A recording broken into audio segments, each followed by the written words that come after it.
atas materai Bang ya? Jadi kita sebenarnya mau ngadap sama pimpinan supaya tidak ada terjadi seperti ini.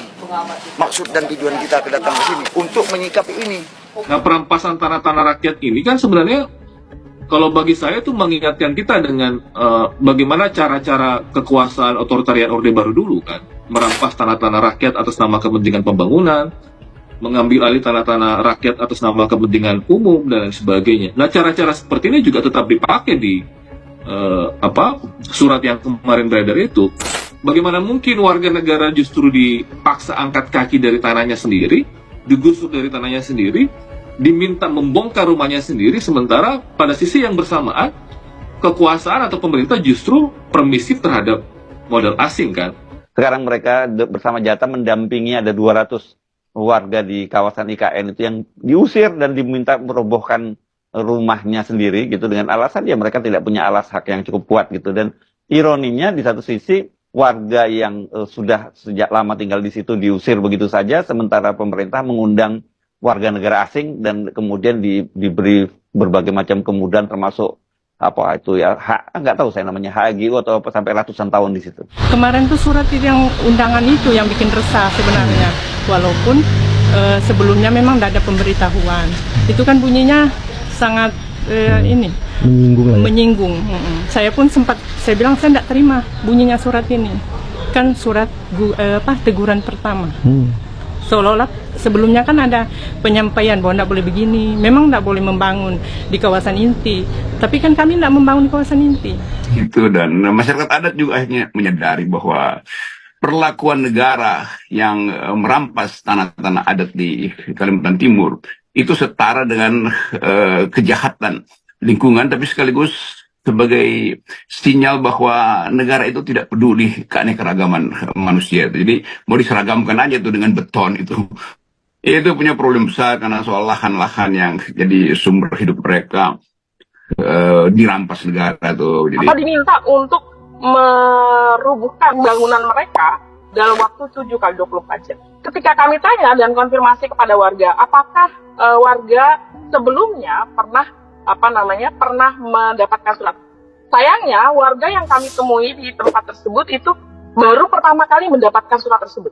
Nanti ada urusan soal sengketa lahan, sengketa tanah gitu ya Bung Rogi ya? Ya itu intinya itu soal cara melindungi sesuatu yang diberi oleh alam tapi dirampas oleh negara. Ya. Dan ada teman-teman dari Kendeng juga di situ, ibu-ibu yang dari tahun 2016, 2017 itu berjuang untuk Kendeng. Ya. Pasti akan bermasalah. Karena apa?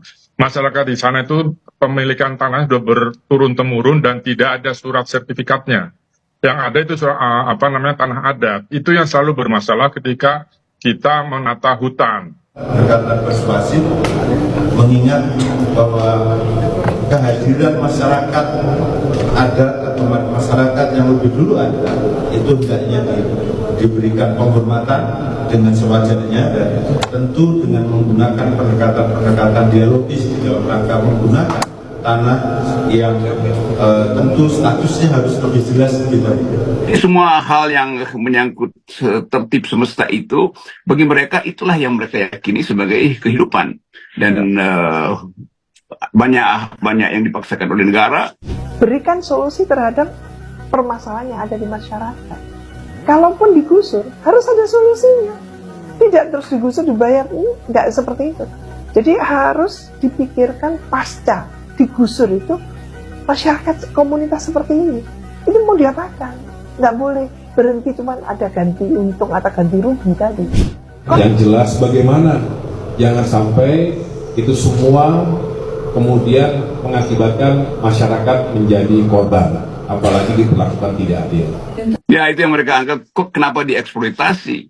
Kan cukup dengan merawat aja udah cukup bagi mereka tuh. Betul. Kalau memang pemerintah memiliki data, mestinya kan data itu ditarungkan dengan data yang dimiliki oleh warga.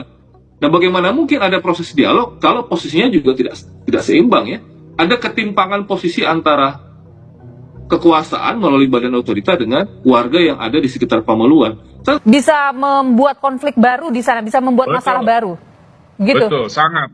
Itu baru manusianya, belum hewannya. Anda tahu itu tanah-tanah mau dijin jalan tol dan sebagainya itu merusak habitat hewan. Jadi nanti jangan heran kalau hewan-hewan itu cari makannya masuk ke perkampungan atau ke IKN.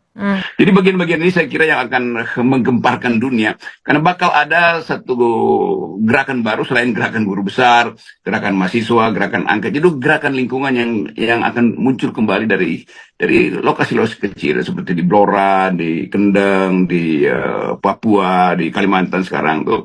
Dan ketua-ketua adat di Kalimantan juga mulai menyadari bahwa apa yang direncanakan di pusat itu tanpa sepengetahuan mereka sebetulnya. Padahal mereka adalah pemilik kebudayaan di lokasi-lokasi itu. Sekarang ini enggak, harganya masih murah Presiden. Siapa bilang itu di sana calo-calo tanahnya sudah menggila.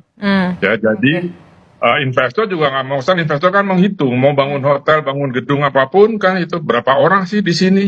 Mau dipasang seperti apa ya tidak mau. Oh, sekarang sudah bergerak, iya ada beko di sana, di pagar gitu aja. Oke. Ini ada perbedaan perlakuan nih gitu karena tanah-tanah di IKN itu ya itu di bawah otorita IKN ya, OIKN. Nah, tadi juga harganya ditentukan katanya kan oleh otorita IKN. Nah, ini untuk siapa nih gitu. Ini ada dalam perspektif yang berkembang ini agak berbeda. Kalau tadi boleh dibeli ya oleh investor.